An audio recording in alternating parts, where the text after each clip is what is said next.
말씀입니다. 엘리야가 말하여 이르되 지혜 있는 자들아 내 말을 들으며 지식 있는 자들아 내게 귀를 기울이라. 입이 음식물의 맛을 분별한 같이 귀가 말을 분별하니 우리가 정의를 가려내고 무엇이 선한가 우리끼리 알아보자.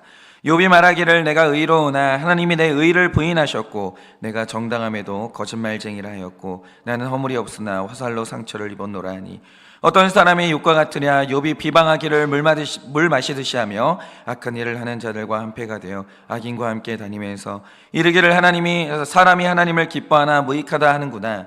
그러므로 너희 총명한 자들아 내 말을 들으라. 하나님은 악을 행하지 아니하시며 전능자는 결코 불의를 행하지 아니하시고 사람의 행위를 따라 갚으사 각각 그의 행위대로 받게 하시나니 진실로 하나님은 악을 행하지 아니하시며 전능자는 공의를 굽히지 아니하시느니라. 누가 땅을 그에게 맡겼느냐? 누가 온 세상을 그에게 맡겼느냐? 그가 만일 뜻을 정하시고 그의 영과 목숨을 거두실진데. 다 같이 읽겠습니다. 모든 육체가 다 함께 죽으며 사람은 흙으로 돌아가리라. 아멘. 기도하겠습니다. 기도가 아니군요. 네, 아주 자꾸 습관이 돼가지고. 네, 오늘 함께 말씀 나누려고 하는데요. 제가 예전에 저 감성이 F가 거의 90이라서 제가 예전에 다큐 하나를 보는데 그 눈물을 펑펑 쏟으면서 봤던 다큐 하나 있거든요. 그 다큐의 내용이 뭐냐면 그 다큐에 이제 부부에 관한 다큐인데 아이가 없어요. 신혼부부 같은데 이 부부가 너무 사랑해가지고 결혼을 했겠죠. 그런데 그만 이 신혼부부의 아내분이 말기 암에 걸리신 거예요. 그래서 이 부부의 이제 마지막 시간을 이제 영상에 담은 이제 다큐인데 제가 그 다큐를 보면서 했던 생각이 뭐냐면 진짜 세상에 이런 사람이 있긴 하구나. 물론 이제 절박한 상황이 됐으니까 그렇게 애틋해졌겠지만 이런 사랑도 있긴 하다. 이런 생각을 이제 했어요. 그러니까 이게 말하자면 이런 거죠. 이제 아내분이 굉장히 독한 항암 치료를 하니까 남편분이 직장도 그만두고 이제 병원에서 살면서 아내분을 간호하는 거예요. 근데 이 아내분이 항암 치료가 독하니까 머리카락이 다 빠졌거든요. 근데 그 남편분이 아내 얼굴을 그렇게 만지는 거예요, 늘. 그래서 예쁘다고, 너무 예쁘다고. 그러면서 이 남편분이 아내한테 눈을 못 떼는 거예요. 너무 애틋한 눈빛으로 이제 아내를 보는 거죠. 그래서 이제 아내가 뭐가 마시고 싶다 그러면 얼른 이제 빨대 꽂아가지고 이제 갖다 주고, 그리고 수시로 이제 손발 닦아주면서 이제 아내 깨끗하게 해주고. 그러니까 이 아내분은요 남편한테 너무 미안하고 너무 고마운 거예요. 그러니까 참 그런 사랑이 있더라고요. 시간이 갈수록 더 애틋해지는 거예요. 근데 그게 비극이죠. 그러니까 저는 이 다큐 영상을 보면서 화면에 나오는 두 분의 사랑 고백이나 행동이 이게 진실하고 느꼈던 게 뭐냐면 시간이 갈수록 아내분은 치료가 안 돼요. 그리고 아내분의 이제 몸 상태가 점점 안 좋아지면서 죽음을 향해 가고 있는데 비극이 뭐냐면 그럴수록 두 사람의 사랑이 깊어지는 거예요. 이 비극인 거죠. 그런데 이 남편분이요 아내 앞에서 이제 밝게 보이려고 애를 쓰긴 하는데 도저히 그 눈에서 그 슬픔이 사라지질 않는 거예요. 그러니까 저는 목회를 하니까 우울증 걸린 분들 얼굴을 자주 볼 때가 있거든요. 그 없어지지 않는 그 슬픔 있죠. 아무리 노력을 해봐도 그게 그 남편분 얼굴에 있는 거예요. 그러니까 오늘이라도 누가 와가지고 위로의 한마디를 해주면 당장 눈물을 쏟을 것처럼 남편분 얼굴에 그 깊은 슬픔이 있는 거예요. 그런데 그 다큐의 마지막에 가면 이제 이 부부가 사실은 소망이 없어요. 남겨진 시간이 얼마 없으니까 병원에서 이제 아내한테 드레스를 입혀준 다음에 한 번 더 마지막으로 결혼식을 진행을 하는 거예요. 그래서 이제 결혼식 진행할 때는 막 너무 예쁘다, 진짜 우리 아내 너무 예쁘지 않냐고. 그러면서 어쨌든 이제 그 결혼식을 진행했는데 남편분이 결혼식이 끝나고 밖에 나와서는 아내가 없는 데서 이제 펑펑 우는 거예요. 이유가 뭐냐면 오늘 아내가 너무 예뻤는데 죽으면 잊을 자신이 없다는 거예요. 이거 잊을 수가 없다는 거죠. 그러면서 혼자 그렇게 우는 거예요. 그러니까 두 사람의 사랑이 이렇게 애틋하니까 의학의 힘으로는 아무것도 할 수 없는 상황이 됐을 때 결국 이 남편분이 뭐 하겠습니까? 병원 밑에 있는 교회에 가가지고 내 아내 살려달라고, 살려만 주시면 뭐든지 하겠다고 틈만 나면 가가지고 열심히 기도를 하는 거예요. 그런데 결국 그 기도는 이루어지지 않아요. 남편분이 감당이 안 되는 슬픔 가운데서 결국 아내분을 떠나보내게 되는 거예요. 그러니까 우리가 사는 이 땅이요 천국이 될 수 없는 이유가 뭐냐면 이 땅을 살아가는 그 누구에게도 이 거대한 고통은 면제될 수가 없어요. 여기는 천국이 아니에요. 그러니까 여기에서 천국을 꿈꾸면요, 그거보다 허황된 게 없는 거예요. 여기는 죽는 날까지 천국이 못 돼요. 어떤 사람은 정말 목숨 걸고 인생 걸고 열심히 살았지만 어느 날 경제적으로 파산하고, 어떤 사람은 암만복을 열심히 달렸는데 어느 날 심각한 병에 걸렸다는 선고를 듣게 되고, 어떤 청년은요, 취업의 희망을 가지고 수십 통의 이력서를 써요. 그런데 이번에도 마지막 희망을 가지고 기도하면서 이력서를 썼는데 또 거절당하는 이메일이 또 와요. 여러분, 그러니까 우리가 이 땅을 살다 보면요, 누구나 견딜 만한 소소한 고통이 아니라 도저히 견딜 수가 없고, 정말 살기 싫다, 진짜 이건 살기가 싫다, 이렇게 우리 마음 가운데 살 수망을 끊어버리는 그런 고난이 우리 삶 가운데 올 때가 있다는 거예요. 누구나의 인생에 그런 일은 와요. 그러니까 인생에서 가장 중요한 순간은 인간이 살면서 성취하는 날이 와요. 그런데 인간은 살면서 굉장히 큰 고난이 오거든요. 두 날은 다 와요. 그런데 큰 성공을 만났든 큰 고난을 만났든 이때 가장 중요한 게 뭐냐면 그것을 맞이하는 해석이라는 거예요. 여러분, 성공과 고난이라는 이 순간 앞에서 일단 해석이 잘 되면 그게 우리를 성화로 이끌어가면서 사람의 삶이 성장과 평안 안으로 들어갑니다. 그런데 이 중요한 순간에 내가 맞이하는 그 고통의 해석이 잘못되면 정말 인생이 돌이킬 수 없는 방향으로 어그러지기 시작해요. 그 증거가 뭐냐? 제가 몇 번 말씀드렸는데, 우리가 흔히 이제 무신론자라고 하면 아예 신의 존재를 부정하는 사람들이 무신론자거든요. 그런데 세상에는 무신론자가 아니라 저항적 무신론자들이 있어요. 이게 뭐냐? 놀랍게도 이들은 신의 존재를 안 믿는 사람들이 아니라 오히려 이 세상을 주관하는 신이 있다는 걸 확실히 믿는 사람들이에요. 그래서 이 저항적 무신론에 빠진 사람들을 보면 한때 하나님을 열심히 믿었던 사람들이 대부분이고, 심지어 여기에는 성직자 출신들이 그렇게 많아요. 그러나 이렇게 열심히 신앙생활 했던 사람들 중에서 저항적 무신론자가 피어나는 거예요. 그러면 한때 깊은 신앙을 가졌던 사람들, 아니 오히려 헌신했던 사람들이 왜 갑자기 어느 날 저항적 무신론자가 되는가? 제가 아까 말씀드렸던 그 신혼부부의 남편분이 만약에 어릴 때부터 하나님께 충성하고 살아왔던 신실한 신자였다고 하죠. 그런데 내 인생에 가장 중요하고 소중한 아내가 질병에 걸려요. 그러면 이렇게 신실한 사람이 그때 뭐 하겠습니까? 신실한 사람은 다른 걸 안 해요. 당연히 내가 믿고 의지하는 하나님께 기도를 하죠. 하나님 살려달라고, 내가 하나님을 사랑한다고, 정말 내가 기복적인 마음이 아니고 정말 하나님 믿는 순수한 마음에서 하나님 정말 살려달라고 기도하는 거예요. 근데 믿음 좋은 사람일수록 대충 믿고 기도하냐? 아니요. 하나님의 선하심을 믿고 치유의 능력을 믿고 기도하는 거죠. 그런데 이렇게 중요한 기도에 대해서 하나님이 응답을 안 하실 때가 있는 거예요. 이 순간은 예수님에게도 왔던 순간이에요. 예수님이 얼마나 신실한 하나님의 종이에요. 아니, 그는 아들이거든요. 근데 가장 중요한 기도의 순간에 겟세마네 기도 그 동산에서 예수님의 기도가 거절당해요. 예수님의 기도가 거절당해요. 이 날은 반드시 와요. 모든 신실한 신자들에게, 대충 믿는 사람이 아니라 일평생 교회 섬기면서 십자가 지고 살아온 신실한 신자들에게 이 날은 반드시 와요. 너무 중요해요. 이 순간은 내가 너무 중요한 이 기도인데 하나님이 그 기도를 거절하신 거예요.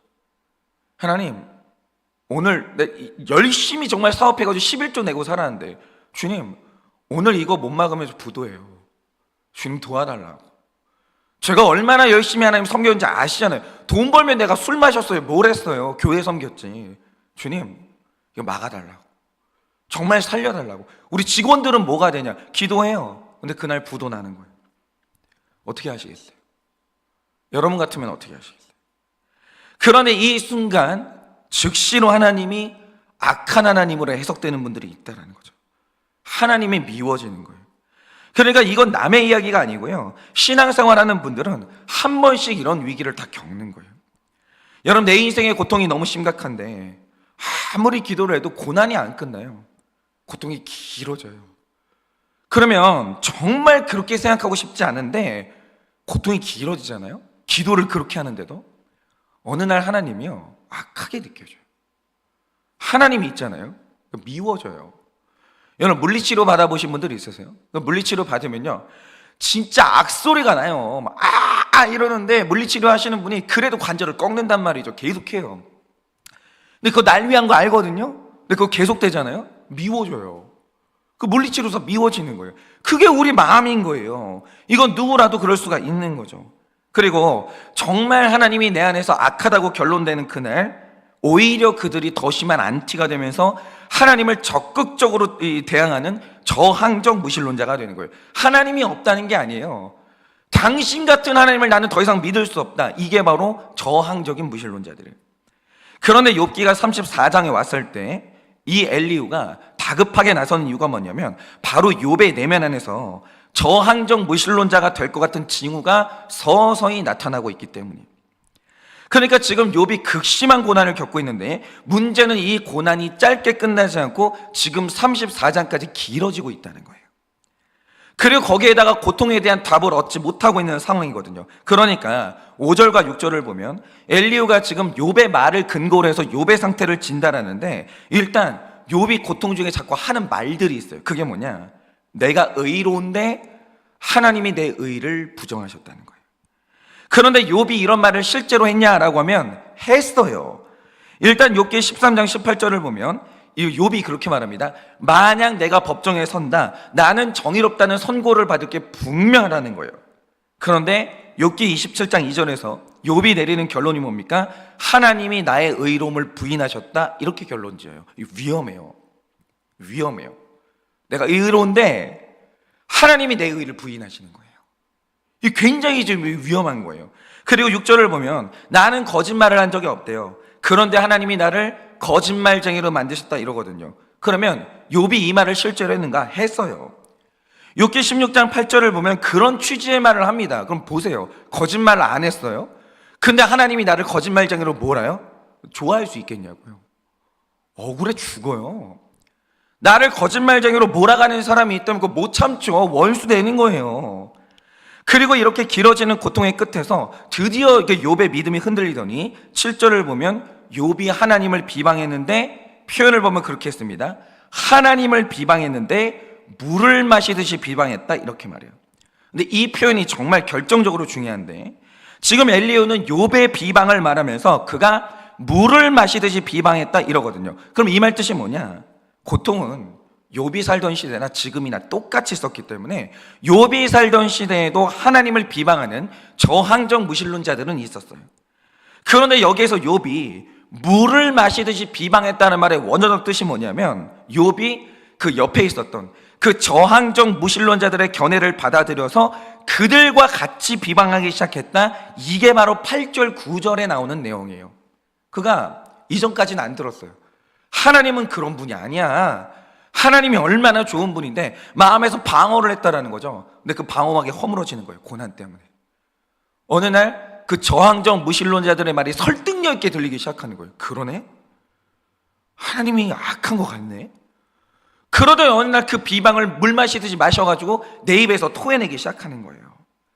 그러니까 다시 말해서 욥도 슬슬 저항적 무신론자가 되기 시작하는 게 지금 오늘 말씀의 내용인 거예요. 그런데 지금 이 순간이 왜 이렇게 중요하냐? 자, 여러분, 에덴 동산에서 있었던 최초의 범죄를 한번 생각을 해보세요. 아담과 하와가 왜 최초의 죄를 지었을까요?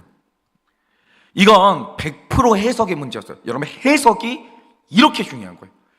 현상이 있는데 해석이 어그러지면서 인류 최초의 죄가 일어났는데, 자, 하나님은 에덴 동산 안에 있었던 모든 식물을 아담과 하와에게 주셨어요. 다 네 거야. 다 네 거. 그런데 딱 하나, 선악과를 먹지 말라고 하신 거예요. 그럼 이 하나에 대한 해석, 이게 정말 중요하거든요. 그러면 이 선악과 하나를 해석할 때 지극히 합리적이고 정상적인 해석이 뭐냐라는 거예요. 다 받았어요. 하나만 네 거 아니라는 거예요. 그럼 여러분, 이거에 대한 해석이 뭐예요? 하나님이 야, 진짜 은혜롭구나. 아니, 하나만 안 주시네. 다른 거 다 주시는데 하나만 안 주시네. 이러면서 하나만 안 주시는 그 풍성한 하나님에 대해서 감사하는 게 정상 아니냐고요. 이게 정상 아니에요, 이 해석이? 그런데 여기서 뱀이 쓱 오더니 뱀이 던진 해석이 뭡니까? 야, 하나님이 유독 저거 안 주시는 이유가 뭐냐? 다 줄 수 있는데 저거 안 주신 이유가 뭐냐? 저게 가장 좋은 거기 때문이야. 저게 가장 좋은 거기 때문이야. 그러니까 저것만은 줄 수가 없는 거야. 저걸 먹으면 네가 하나님 되니까 그거 막으려고 주신 거야. 야, 하나님이 숨기는 거 있어. 하나님이 다 진실한 줄 알아. 천만의 말씀이야. 하나님이 있잖아. 그거 숨기는 거 있어. 이런 식으로 말이 안 되는 해석을 흘렸거든요. 근데 놀랍게도 아담이요, 뱀의 해석을 마셔버립니다. 이게 지금 욥에게 일어나고 있는 일들이에요. 욥의 외부에서 저항적 무신론자들 사탄이 계속 해석을 주는데 그걸 마셔버리는 거예요. 그러니까 이제 욥이 아담이 어느 날 이걸 받아들인 거죠. 하나님이 주지 않은 그 한 가지에 대해서 하나님이 뭐가 숨기는 게 있어. 저게 가장 좋기 때문에 저것만 줄 수가 없는 거야. 저걸 줘야 하나님이지. 근데 저게 가장 좋으니까 저것만 안 주는 거야. 완전히 해석이 이상해지는 거예요. 그러니 그 불신 때문에 선악과를 먹어요. 근데 이건 과일 하나를 먹은 게 아니에요. 이게 뭐냐면 아담이 저항적 무신론자가 되는 바로 그 순간인 거예요. 그런데 오늘 엘리후가 하는 말이 뭐냐? 사실 오늘 욥이 당하는 고통은요, 욥만 당한 게 아니에요. 예를 들어서 아담은 자기 아들이 다른 사람의 손에 죽는 살인을 경험했는데, 지금이야 우리와 이제 살인을 많이 알고 있지만 아담은요, 인류 최초로 존속살인을 경험한 사람이에요. 사람이 다른 사람의 손에 의해서 죽는 걸 처음 본 사람이에요. 여러분, 이 충격과 두려움이라는 것은 상상도 할 수 없겠죠. 아담이요, 자기 아들이 죽는 걸 인류 최초로 목격할 때 아마 실어증에 걸렸을 거예요. 너무 충격받아가지고. 또 욥은 가진 재산과 자녀들을 잃어버렸지만 노아는 세상이 통째로 없어지는 초유의 고난을 겪어요. 욥이 제일 큰 고난 당한 사람이 아니에요. 노아는 눈에 보이는 모든 게 물에 잠겨지는 엄청난 고난을 당했다고요. 그런데 영적 계보에 속한 사람들은요, 그 고통에 대한 해석을 바르게 했다라는 거예요. 이 일이 왜 일어나는지. 그런데 지금 욥은 하나님이 주시는 고통을 해석하면서 뱀이 흘리는 하나님이 악하다, 하나님이 너에게 뭐가 숨기는 게 있다, 이 해석을 물처럼 마셔버린 거예요. 그러자 엘리후가 급하게 나타나가지고 그 독약 같은 해석을 토해내려고 등을 두드리기 시작하는 거예요. 그러면서 외치는 말이 있는데 그게 뭡니까? 오늘도 이게 중요한데 10절에서 12절까지 말씀을 보면 정말 엘리후가 다급하게 얘기를 해요. 너 정신 차려. 너 정신 차려. 하나님이 선악과를 안 줄 때 다른 의도가 없어. 선한 의도만 있는 거야. 이렇게 말했잖아요. 근데 오늘 엘리후가 급하게 두 가지 주장을 하는데 그게 뭐냐? 하나님은 절대로 불의를 행하지 아니하시는 분이고, 그러므로 우리 눈앞에 나타나는 하나님의 일은 반드시 선하다라는 거예요. 왜 이 일이 일어나는지 우리는 다 알 수는 없어요. 그러나 중요한 게 뭐냐? 하나님의 하시는 일에는 불의하심이 없어요. 나타나는 하나님의 모든 일은 그 안에 선한 목적밖에 없다라는 거예요. 욥에게 이걸 믿어야 된다고, 이거 믿어야 된다고 다급하게 얘기를 하는 거예요. 그러니까 오늘 엘리후가 우리의 길어지는 고난 앞에서 굉장히 중요한 해독제 하나를 던지는데 그게 뭐냐? 우리의 삶에 지금 어떤 일이 벌어지는지 간에 하나님이 선하시다는 거예요. 하나님은 선하시다는 거예요. 그러므로 우리 눈앞에 나타나는 하나님의 어떤 사건도 반드시 그 결론이 선하다라는 거죠. 이게 굉장히 중요한 주제인데, 우리가 그러면 여기서 해야 될 첫 번째 질문이 있어요. 그게 뭐냐? 여러분, 선이라는 게 뭐예요? 뭐가 선해요? 이걸 규정하는 게 정말 중요해요. 여러분, 선이 뭐예요? 뭐가 선입니까? 일단 우리가 여기서 못을 박아야 되는 게 뭐냐면, 일단 사람 안에는 선한 게 아무것도 없다는 거예요. 예를 들어서 여러분, 이 제노사이드라는 개념이 있는데 이게 사람을 대량으로 죽이는 학살을 의미하거든요. 그런데 이게 단순 대량 학살과는 성격이 완전히 달라요. 그러니까 어딘가에서 사람이 많이 죽었다라고 해서 그걸 제노사이드라고 말하잖아요. 이 어떤 사건이 제노사이드가 되려면 반드시 있어야 되는 조건이 하나 있는데 종교적인 이유가 있어야 되는 거예요. 이 제노사이드의 특징이 뭐냐면 종교적인 이유가 있기 때문에 이 일을 저질러 놓고 죄책감이 없어요. 이래야 제노사이드가 되는 거예요. 예를 들어서 20세기에 일어났던 사건 중에 가장 끔찍한 학살 중에 하나가 르완다 대학살이거든요. 그러니까 이게 왜 일어났냐면 르완다라는 나라 안에 후투족과 투치족이라는 또 종족에 살고 있었어요. 그런데 어느 날 후투족이 100일 만에 투치족을 80만 명을 죽여요. 총으로 죽였냐? 이게 끔찍한 이유가 뭐냐면 다 정글 벤이 이따만한 칼 있죠. 그걸로 100일 만에 80만 명을 죽여요. 80만 명을. 그게 르완다 대학살 사건이거든요. 그러면 왜 후투족은 투치족을 학살했으며 학살할 때 이제 죄책감이 없었던 이유가 뭐냐? 이 제국주의 시절에 르완다를 독일이 통치했거든요. 근데 이때 독일이 강력한 차별 정책을 썼던 거예요. 예를 들어서 이 투치족은 키가 크고 코가 높아요. 그런데 후투족은 우리가 알고 있는 전형적인 흑인의 모습 딱 그래요. 그러니까 외모를 가지고 사람을 차별하기 시작하면서 투치족을 이게 검은 유럽인이다 이러면서 투치족을 높여주는 거예요. 그리고 그들이 르완다를 통치하게 되면서 너희가 우월해, 우월하니까 니네가 후투족을 통치하는 거야, 이런 식으로 된 거예요. 그런데 르완다 안에서 다수를 차지했던 건 차별을 받았던 후투족이거든요. 돌아버리는 거예요. 이러면 왜 불만이 없겠어요? 불만이 막 끌어오르기 시작하죠. 그런데 식민 통치가 끝나고 후투족이 정권을 잡게 된 거예요. 그러니까 차별받았던 앙금이 터져 나오기 시작하죠. 그러다가 어느 날 결정적인 사건이 일어나는데 후투족의 대통령이 탔던 비행기가 추락을 해가지고 대통령이 죽어요.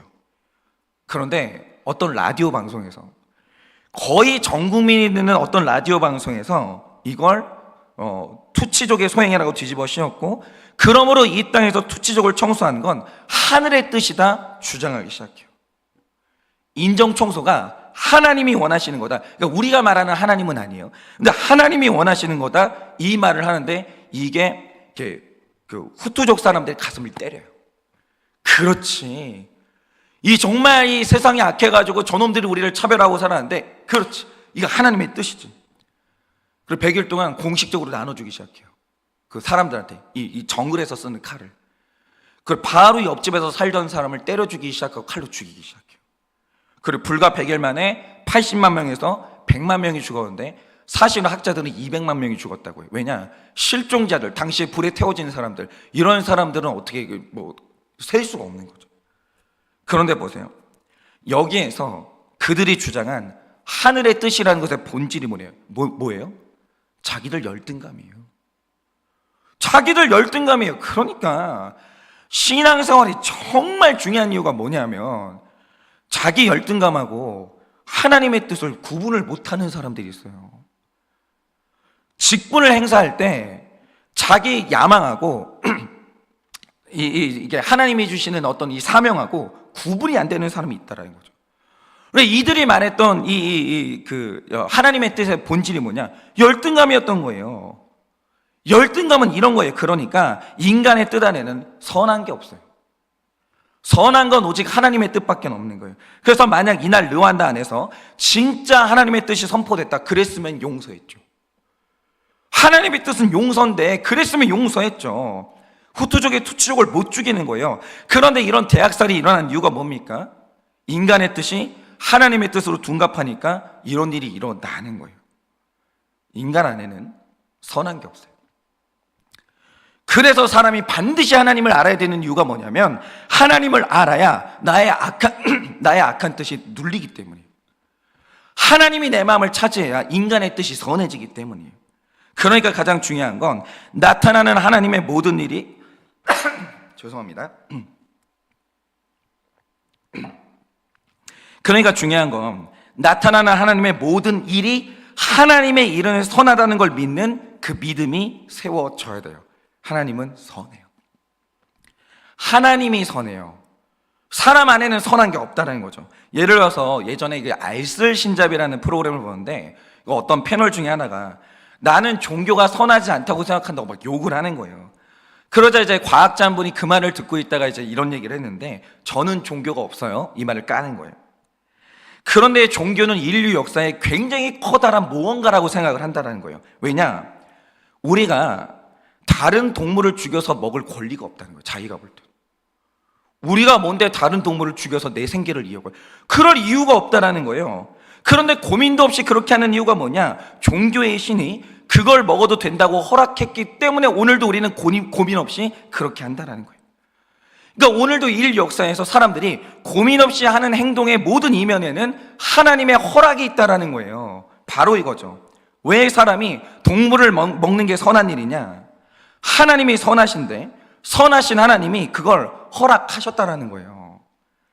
그러면 사람이 고민 없이 먹어도 된다라는 거예요. 하나님은 선해요, 하나님은. 그러나 선은 하나님 안에만 있는 거기 때문에 하나님이 금하시는 일은 그게 악이 되는 거예요. 이 개념을 바로 세우셔야 되는 거예요. 하나님은 선해요. 하나님이 하시는 일은 옳고 선해요. 그런데 하나님이 아니라 하시면 그게 악이 되는 거예요. 마찬가지로 오늘 욥이 그 힘든 고난 가운데서 장차 2배의 축복을 받아요. 여러분 잘 들으세요. 욥기의 시작은 고난이에요. 욥기의 결론은 2배의 축복이에요. 하나님은 선해요. 그러나 이 축복을 받으려면 이 고난을 잘 통과해야 되는데, 고난 통과할 때 반드시 가져야 되는 믿음이 뭐냐? 하나님이 하시는 일은 불의가 없고 선한데 그 선한 하나님이 오늘 나에게 고난 주시는 거예요. 그래서 우리가 힘써 붙들어야 되는 게 뭐냐면, 이 고난 안에 하나님의 선한 뜻이 있다는 걸 믿어야 되는 거예요. 이게 방어가 안 되면 사람은 저항정무신론자가 되는 거예요. 이 하나님이 고난을 주셨으면 이거 선한 거예요. 이게 안 믿어져서 고난 주시는 하나님은 악한 하나님이고 뭔가 숨기는 게 있는 하나님이라고 생각하면 바로 그게 욥이 하나님을 비방하기를 물 마시듯이 하는 바로 그 죄라는 거예요. 그런데 여러분, 정말 하나님이 보내시는 고난은 진짜 선해요? 역사를 보자 이거죠. 지금 이 욥기를 기록하는 사람들은 바벨론의 포로로 끌려가 있는 이스라엘의 포로들이에요. 그런데 그들이 욥기를 기록한 이유가 뭐겠습니까? 여러분, 지금 이스라엘 백성들이 나라가 망한 다음에 바벨론에 끌려갔는데 거기서 70년을 살아요. 그러니까 당시에 끌려갔던 노인들은 나라가 해방되는 걸 보지 못하고 죽어요. 고난이 길어지는 거죠. 그런데 지금 백성이 바벨론 포로로 끌려와서 70년이라는 긴 세월 동안 고난을 당하고 있는데, 이건 질문할 수밖에 없는 거죠. 이 고난에 선하신 하나님의 뜻이 있는가? 이걸 물을 수밖에 없는 거예요. 이게 여기에서 답이 안 나오면 이스라엘은 완전히 저항적 무신론으로 빠지는 거예요. 이걸 묻고 답을 내는 시도가 뭐냐? 그게 바로 욥기라는 거예요. 그런데 역사에서 놀라운 사실이 드러나죠. 그러니까 역사가 없으면, 역사의식이 없으면 해석이 안 되는데, 역사가 말해주는 게 뭡니까? 이스라엘이 망할 때 그 일이 일어나게 만들었던 핵심적인 죄가 우상숭배였거든요. 근데 당시에 하나님의 선지자들이 아무리 책망을 해도 이스라엘 안에서 우상숭배가 죽어도 안 끊어져요. 죽어도 안 끊어져요. 정말 있잖아요, 지독했어요. 그러니까는 이제 원래 우상이 끊어지려면 찍고 불태워야 되거든요. 근데 이 사람들이 찍고 불태우는 걸 안 하는 거예요. 그냥 보관하는 거예요. 우상숭배가요, 죽어도 안 끊어집니다. 그러다가 어느 날 이스라엘 땅에서 신기하게 우상숭배의 죄가 싹 사라지는 날이 와요. 그 계기가 뭐냐? 이들이 바벨론에서 70년의 고난을 받고 난 뒤에 이스라엘 땅에서 다시는 우상이 세워지지 않아요. 신기하죠. 죽었다 깨어나도 우상숭배가 안 끊어졌는데 70년의 포로 생활을 끝내고 돌아온 뒤에 다시는 이스라엘 땅에 형상이 안 세워져요. 다시는 그런 일이 일어나잖아요. 그러니까 욥기를 기록했던 이스라엘 백성들의 결론이 뭐냐? 맞아요, 고난은 힘들어요. 정말 고난은 힘들어요. 이게 우리 뼈를 녹게 만들고, 사람 있잖아요, 주저앉게 만들어요. 살아야 될 이유를 없게 만드는 거예요. 그런데 고난이 고통스럽지만, 잘 들으세요, 이 구분해야 되는데, 고난은 고통스러운데 선해요. 고통이 악이 아니에요. 고통스러운데 선해요. 그러니까 이 베드로가 예수님이 십자가 지로 가겠다고 했을 때 십자가 지지 못하겠던 이유가 뭐냐면 옳지 않기 때문이에요. 그런데 맞아요, 십자가는 원래 옳지 않아요. 근데 어느 날 그 십자가를 하나님이 선택했어요. 그럼 그 순간부터 십자가는 옳은 거예요. 그걸 믿어야 되는 거예요. 근데 결론이 뭐냐? 하나님이 선택했던 십자가가 부활로 끝났다라는 거예요. 예수의 부활로 끝났고 장차 우리의 부활로 끝나는 거예요. 여러분, 고통은 힘든 게 맞아요. 고통이 악이 아니에요. 고통은 하나님이 붙드시면 선하게 될 수 있는 거예요. 기분 좋은 게 선이 아니에요. 행복한 게 선이 아니라는 거예요. 하나님이 고통을 사용하시면 고통은 선한 게 되는 거예요. 여러분, 뭔가가 우리를 거룩하게 만들고 그것이 우리를 구원하고 예수 믿게 만들었다, 그러면 선한 거예요. 때로는 이 지독한 고통이 나를 거룩하게 해요. 여러분, 저는 그런 상담 되게 많이 받아요. 음란이 있대요. 도대체 이걸 끊을 방법이 없다는 거예요. 목사님, 이거 어떻게 끊어야 돼요? 그렇다고 제가 이게 들켜가지고 막 가정이 파탄나고 그걸 바랄 수는 없는 거잖아요. 그럼 제가 하는 말이 있어요. 그게 뭐냐면 금식하시라. 금식하면 어떻게 되는지 아세요? 배고프면 성욕이 사라져요. 그러면 여러분, 그 금식이 선한 게 되는 거예요. 그게 나를 거룩하게 만들었으면. 여러분, 그 고통이 나로 하여금 예수를 찾게 만들면 그거는 선한 거인 거예요. 그래서 하나님이 고난을 보내셨으면 그 고난이 선한 것이고 고난이 축복인 거예요. 여러분, 이거를 믿으셔야 돼요. 오늘 하루도 고난의 극심한 고난을 통과하실 때, 맞아요, 정말 하나님 미워져요. 하나님 원망스러워요. 정말 그렇죠. 저도 그런 날 많았어요. 목회할 때 너무 힘든 날이 있거든요. 지금은 안 그러는데 한일교회 와서 초기에 잘 때 잠이 안 오는 날이 있어요. 얼마나 고통스러운지 아세요? 난 다음날도 새벽 예배를 하는데 잠이 안 오는 거예요. 너무 고통스러워서 내일이 안 왔으면 좋겠다는 어떤 사건이 올 때가 있었어요. 그럼 누워가지고 했던 기도가 뭐냐, 차라리 죽이시라고. 그냥 하나님, 차라리 그냥 데려가시라고. 왜 사람을 불러놓고 이런 식으로 고통을 주냐고. 이랬던 일이 되게 많아요. 근데 중요한 게 뭐냐, 그럼 다음날 아침에 털고 또 일어나서 가는 거예요. 왜냐? 하나님이 선하시다는 이 실 같은 믿음이 그때 끊어지지 않았기 때문에. 이게 반드시 어느 날 나를 거룩하게 만들고 사랑하는 나의 교회를 거룩하게 만든다는 이 믿음이 하나님이 이어지게 만드셨기 때문에. 그러면 오늘 하루를 살 수 있는데 길고 짧은 건 대보시라는 거죠. 진짜 하나님이 선한지 안 한지, 그렇지 않은지 보시라 이거죠. 여러분, 하나님은 선하세요. 그러니 오늘 하루도 이 고난의 극심한 고난을 통과하실 때 딱 하나, 하나님이 선하고 그러므로 하나님이 이 고난을 주셨다면 이 고난도 선하다는 그 한 가지 해독제를 붙들어서 장차 욥이 받은 2배의 축복이 우리에게 임하는 그날을 보게 되는 여러분 되시기를 예수님의 이름으로 축원합니다. 이 시간에 제가 기도하고 축도함으로 예배를 마치겠습니다. 기도하겠습니다. 주님, 천국에는 고난이 없습니다. 천국에는 고통이 없습니다. 그러므로 고난이 좋은 것이 아닙니다. 고통은 하나님의 척결의 대상입니다. 그런데 주님, 이 힘든 고난이, 고통이 어느 날 하나님께서 그 고통을 붙드사 우리에게 그것을 내미실 때가 있습니다. 왜 그렇게 하시는지 우리는 이유는 다 알 수 없습니다. 지금 당장은 절대로 알 수가 없습니다. 그러나 우리가 한 가지 믿기를 원합니다. 하나님 안에는 불의함이 없으시고 그분은 선하시기 때문에 만약 오늘 하나님이 나에게 고통의 잔을 내미신다면 그 잔이 고통스럽지만 그것 안에 선하신 하나님의 뜻이 있다는 것을 오늘 우리는 믿기를 원합니다. 하나님, 지금 길어지는 고통 가운데 하나님이 원망스럽고 내가 언제까지 이 십자가를 져야 되나, 이 고민 가운데 있는 사랑하는 우리의 성도들이 있습니다. 주님, 오늘 이 말씀 붙들고 하나님이 선하시다는 그 한 가지 사실을 붙들어 조금만 더 견디고 조금만 더 정말 인내하여 언젠가 하나님이 선하시다라고 하는 그 증거가 뚜렷이 나타나 내 인생의 결단이 옳았다는 것이 증명되는 그 순간을 맞이하는 우리 모두가 될 수 있도록 주님이 은혜를 허락하여 주시옵소서. 지금은 우리 주 예수 그리스도의 은혜와 하나님 아버지의 그 크신 사랑과 성령님의 위로하시고 교통하여 주시는 그 역사하심이 오늘도 선하신 하나님을 믿기, 그 선하신 하나님이 내미시는 고통을 선하다고 믿으며 오늘도 감당하여 욥이 걸어갔던 길을 같이 걷기를 원하는 사랑하는 모든 주의 종들의 머리 위에 지금으로부터 영원무궁토록 함께 있을지어다. 아멘.